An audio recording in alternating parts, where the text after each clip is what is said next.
Bismillah. Assalamualaikum warahmatullahi wabarakatuh. Alhamdulillah, hamdan wa syukran lillah, salatan wa salaman ala rasulillah, amma ba'd. Dewan juri yang kami muliakan, serta teman-teman pemirsa yang semoga Allah senantiasa berkenan memberikan pertolongan kepada kita agar menjadi anak-anak muda yang sukses dunia dan akhiratnya. Amin ya rabbal alamin. Bapak Ibu Dewan Juri dan juga teman-teman pemirsa, ikhwah fillah rahimakumullah. Pada kesempatan kali ini saya akan menyampaikan sebuah tausiah yang berjudul Makan Bakwan. Apa tausiah? Makan bakwan itu singkatan, ya. Menjadi generasi muda Islam idaman, bekal untuk negeri di masa depan. Jadi kalau ada orang ngomong singkatan jangan langsung dipotong, ya. Nanti dikira apa judul ceramah Zia nih, kok makan bakwan? Gitu ya. Jadi harus dengar dulu baik-baik. Ikhwah fillah rahimakumullah. Berbicara mengenai generasi muda Islam idaman, kita ambil dulu generasi mudanya. Dalam buku kajian tematik Al-Quran tentang kemasyarakatan, salah satu penulisnya Bakri Lakajong pada halaman 290 beliau mengatakan, "The progress of the younger generation is seen as a brightness of the future, and the regression of the younger generation is seen as a darkness of the future." Kemajuan generasi muda dipandang sebagai kecerahan masa depan, dan kemunduran generasi muda dipandang sebagai problem kesuraman di masa depan. Dari tulisan tersebut kita bisa memahami bahwa generasi muda ini merupakan suatu tonggak terpenting dalam kemajuan suatu negara. Dialah indikator negara ini maju atau tidak. Sebab apa? Nanti di masa depan yang ada sekarang orang-orang tua kita, mohon maaf, akan berpulang kepada Allah. Yang gantiin siapa? Kita. Maka kita coba lihat realita. Ya, kita minta ampun sama Allah. Anak-anak muda kita sekarang gimana kondisinya? Aman kok bang? Aman kok Zia? Soleh semua, baik kok, sholat. Iya, tapi tidak semua. Masih banyak yang maksiat di luar, masih banyak yang pacaran, masih banyak yang jauh dari Allah, masih banyak yang malas sholat, malas baca Quran. Bahkan terakhir ada data riset, umat Islam di Indonesia itu hanya 30% yang sholat. Gimana? Kalau kayak gitu kondisi generasi muda kita, nanti di masa depan yang gantiin itu kita. Mau jadi apa negara ini kalau kayak gitu bentuknya? Ikhwah fillah rahimakumullah. Berlanjut dari situ, kita bahas juga di Quran surah Al-A'raf ayat 96. Suatu cara dari Allah agar negara kita ini bisa maju. Apa kata Allah? A'udzu billahi minasyaitonir rajim. Walau anna ahlal qura amanu wattaqaw lafatahna alaihim barakatim minas samai wal ard. Al-ayah Quran surah Al-A'raf ayat 96. Dalam tafsir Al-Azhar karya Buya Hamka, beliau menjelaskan lewat ayat itu ada dua makna yang Allah coba jelaskan pada kita. Pertama, Allah akan kasih kemakmuran, ya secara harfiah, maksudnya adalah Allah kasih hujan, ya kan, Allah kasih subur tanahnya, Allah kasih asri, gitu kan, dunianya begitu. Itu makna harfiah. Tapi ada yang kedua, makna ayat tadi secara maknawi. Apa maksudnya? Dengan iman dan takwa, Allah akan hadirkan pemikiran-pemikiran yang berkemajuan di setiap masyarakat daerah tersebut, yang kemudian pemikiran itu nanti diwujudkan dengan kemajuan pada negara itu. Simpelnya begini teman-teman, kalau kita mau negara kita maju, nggak usah negara dulu deh, yang kecil dulu, kota misalnya, mau maju, maka dahulukan keimanan dan ketakwaan kita kepada Allah. Dengan iman dan takwa tadi membawa diri kita bisa berkontribusi bagi daerah kita sehingga menghasilkan kemajuan dengan petunjuk dari Allah. Sekarang coba lihat, ada orang, pejabat, dia bertitel tinggi jabatannya tapi dia korupsi. Di mana imannya? Di mana takwanya sama Allah? Kalau dia yakin jabatan ini adalah ibadah, gak mungkin orang ibadah buat curang. Ya, oke, ikhwah fillah rahimakumullah. Kita sudah pahami urgensi generasi muda. Kita juga sudah pahami konsep kemajuan negara berdasarkan Al-Quran. Sekarang muncul pertanyaan, Bang Zi, bagaimana caranya kita bisa mengusahakan kemajuan dari generasi muda tadi? Sebenarnya ada banyak caranya. Al-Quran dan hadis dengan kemahaluasan ilmunya Allah telah jelaskan itu semua. Tapi pada kesempatan kali ini kita ambil 4 saja. Ya, apa dia Bang Zi? Yang pertama, cara kalau kita mau negara kita maju berbasis anak muda tadi adalah pertama, perbaiki iman dan takwa kepada Allah Subhanahu wa taala.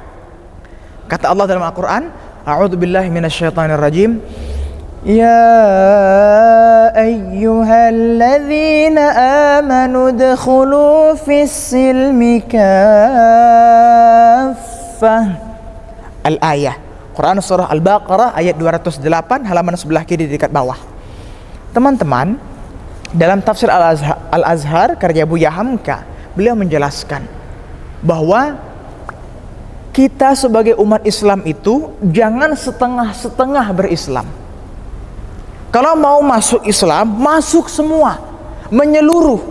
Artinya apa? Kalau jadi orang Islam, lakukanlah apa yang Allah dan Nabi Muhammad perintahkan. Masalahnya anak muda sekarang, dia muslim, tapi muslim hanya sebatas di KTP. Sholat tak mau, pacaran lancar, sedekah tak mau, sosial tak peduli, mau jadi apa? Itu catatan kita saat ini. Gimana Islam mau maju sedangkan pedomannya saja tidak dipedomani oleh pemeluk Islam itu sendiri. Maka mohon habis ini masing-masing kita tolong perbaiki sholat kita, perbaiki bacaan Quran kita, tambah ilmu agama kita. Karena kalau kita hebat sekalipun, doktor sekalipun, tapi kita tak punya iman dan takwa yang baik dan benar, luluh semua tadi itu, sirna semuanya, dipakai buat maksiat itu. Tapi dengan iman dan takwa kita punya pedoman, kita punya arah, kita punya yang mengawal kita, yang mengontrol kita. Mulai dari situ, perbaiki iman dan takwa. Ibadah yang masih kurang, tolong perbaiki, ya, insya Allah. Yang kedua adalah pilihlah teman bergaul yang salih atau salihah. Ya, kata Rasulullah dalam hadis an Abi Hurairah radhiyallahu anhu qala Rasulullah sallallahu alaihi wasallam al-mar'u ala dini khalilihi falyanzur ahadukum man yukhalil. Rawahu Tirmidzi. Nih, saking visionernya Rasulullah, kata Nabi, seseorang itu dilihat dari siapa teman dekatnya, agamanya itu. Maka lihatlah dengan siapa kamu tuh berteman. Maka ikhwah fillah, penting saat ini kita sebagai generasi muda, perlu kita itu dakwah bareng-bareng, perlu kita itu komunitas hijrah bareng-bareng. Kenapa? Kalau kita sendiri-sendiri, apalagi teman-teman kita orang yang toksik, kita kena. Soleh pun kita, tapi kita tidak peduli dengan pergaulan kita. Dari yang soleh kita jadi salah. Kalau dalam lagu yang sekarang viral di TikTok apa? Disitulah kau mulai terbawa arus. Nah, itu lagu tuh relate sebenarnya. Kenapa? Banyak orang-orang yang dia mungkin alumni pondok, dia udah soleh dari awal, tapi karena kawan-kawannya orang yang salah, dia jadi ikut salah. Udah panjang hijabnya, tapi karena teman-temannya hijabnya pendek, lilit semua. Terus ngejek, apa sih kayak ibu-ibu? Dia potong jilbabnya, dia pendekkan jilbabnya. Yang laki-laki, apa sih? Nggak ngerokok, nggak hebat. Ngerokok dia, minuman keras dia. Apa sih hari ini nggak pacaran? Ih, dasar kudet. Pacaran dia akhirnya. Karena apa? Karena temannya. Itulah pentingnya teman bergaul kita. Ya, mohon habis ini cari. Bang Zi susah nyarinya. Ya coba pelan-pelan kita cari di masjid, kita cari di kajian. Hidayah tuh kita jemput. Insya Allah nanti Allah yang kasih. Gitu ya. Itu yang kedua. Yang ketiga adalah sibukkan diri kita dengan hal-hal yang bermanfaat. Poin ketiga ini nanti nyangkut dengan poin keempat. Kita bahas yang ketiga dulu. Dalam hadis kata Rasulullah, an Abi Hurairah radhiyallahu anhu qala Rasulullah sallallahu alaihi wasallam, min husni islamil mar'i tarkuhu ma la ya'ni. Rawahu Tirmidzi. Kata Rasulullah, salah satu tanda baiknya iman seorang muslim itu adalah dia tarkuhu ma la ya'ni, meninggalkan sesuatu yang tidak bermanfaat bagi dirinya. Maka kita sebagai anak muda, mohon jangan dikit-dikit aku gabut, aku nolep, jangan. Masih banyak amal soleh yang belum kita lakukan, terus kita bilang aku nggak ada buat nih, gabut. Kemana aja lu dari kemarin? Masih banyak amal soleh yang belum lu kerjain. Nah, poin ketiga nyangkut keempat. Apa dia? Lakukan dakwah amar ma'ruf nahi mungkar. Kata Allah dalam Al-Quran, a'udzubillahi minasyaitonirrajim, kuntum khaira ummatin ukhrijat linnasi ta'muruna bil ma'rufi wa tanhauna 'anil munkar wa tu'minuna billah. Al-ayah Quran surah Ali Imran ayat 110. Poin ketiga dan keempat tadi maksudnya adalah kita sebagai anak muda, lakukanlah hal yang baik dan bermanfaat bagi kita dan orang lain. Dalam konteks kita sebagai anak muda yang mau mengamalkan hadis dan ayat tadi, maka kita bisa lakukan dengan berbagai macam cara. Misal, kita yang punya kemampuan public speaking, gunakan public speakingnya buat mendakwahkan agama Allah. Bikin tuh konten di media sosialnya, sampaikan ayat-ayat Allah, sampaikan hadis-hadis Muhammad, kemas dengan cara yang menarik, yang anak muda suka dengarnya. Teman-teman yang pandai bikin konten, bikin desain, bikin animasi, buat konten yang memasukkan unsur dakwah dalamnya.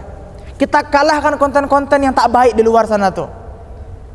Teman-teman yang mungkin hanya punya tenaga misalnya, punya harta, pakai harta dan tenaganya untuk dakwah di agama Allah. Bantu-bantu misalnya, kita kurang ini nih, oke aku bantu ini ya, aku ini kurang uang segini ya, ini kita bantu ya, kayak gitu. Ambil bagian dalam dakwah tadi.